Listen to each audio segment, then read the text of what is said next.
Mag-garage tayo. May nakita kaming garage dito.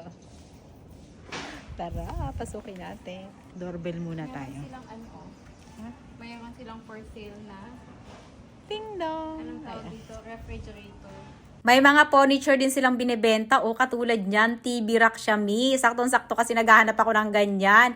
Eto nga, may black din sila. Brand pa niyan, IKEA. So, yung isa pala, 1,000 niya binibenta. Eto, 500 lang. So, ito yung nagustuhan ko kasi maliit lang siya, aesthetic. Tama-tama to sa kwarto ng anak ko. Kaya lang, may nagpa-reserve niyan. So, sabi, kung hindi na kukunin yung time na yan na pumunta kami, kukunin, bibigay niya sa akin. So, hinintay ko na hindi makuha. So, ito na nga, nagtingin-tingin pa ulit kami dito. May mga bago rin silang mga sapatos na binibenta.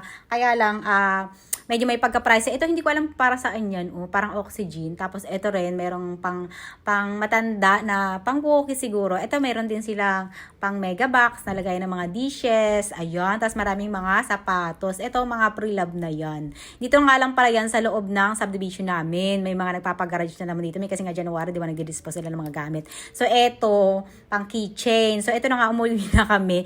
Babalikan ko. Ito na, kinabukasan, binalikan ko yung ating TV rack na nakuha ko na IKEA. Nandito sila. Hello po. O, ayan. Inuwi ko na, mi. At eto na siya sa kwarto ng anak king bunso. O, di ba, saktong-sakto lang siya, mi, sa room. Ang ganda pa.